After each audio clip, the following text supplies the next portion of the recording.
গভীর রাতেও রাজধানীর বার্ন ইনস্টিটিউটে আসতে থাকে উত্তরার মাইলস্টোন স্কুলে বিমান দুর্ঘটনায় আহতদের অ্যাম্বুলেন্সের সাইলেন্ট শুনলেই যেন উৎকণ্ঠা আর নীরবতা নেমে আসে হাসপাতালের সামনে উপস্থিত মানুষের মাঝে। বিমান দুর্ঘটনায় দগ্ধ হয়ে বিশেষায়িত এই হাসপাতালে চিকিৎসাধীন আছে অন্তত ৫১ জন। এর মধ্যে ১৫ জন শিশু ও ৯ জন নারী রয়েছে। তাদের সবারই অবস্থা আশঙ্কাজনক। তরিক ইসলামের রিপোর্ট।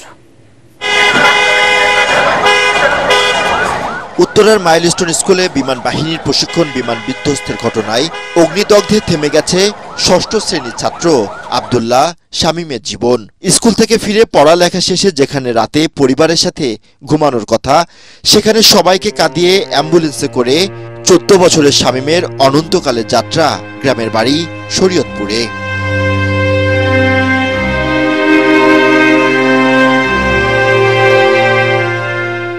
সরাসরি ওরা সাথে সাথে প্রথমে ওকে গেছিল একবারে। ছোট ভাই শামীমকে হারিয়ে যেন দিশেহারা অবস্থা শামীমের বড় ভাই ও তার পরিবারের। কিছুই বলার নেই, দু চোখে শুধু স্বজন হারানোর বেদনা।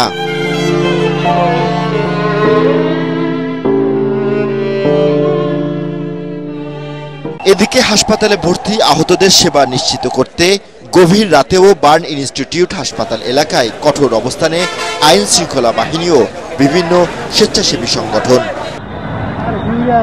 দুপুরে উড্ডয়নের কিছুক্ষণের মধ্যেই যান্ত্রিক ত্রুটির কারণে উত্তরার মাইলস্টোন স্কুলে আশ্রে পড়ে বিমান বাহিনীর প্রশিক্ষণ বিমান।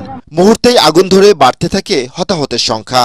এ ঘটনায় আন্তঃবাহিনী জনসংযোগ পরিদপ্তর বা আইএসপিআর এর তথ্য মতে নিহতের সংখ্যা ২০ ও বিভিন্ন হাসপাতালে ভর্তির সংখ্যা দাঁড়িয়েছে ১৭১ জনে, যাদের অধিকাংশেরই অবস্থা আশঙ্কাজনক। তরিক ইসলাম, এটিএন বাংলা, ঢাকা।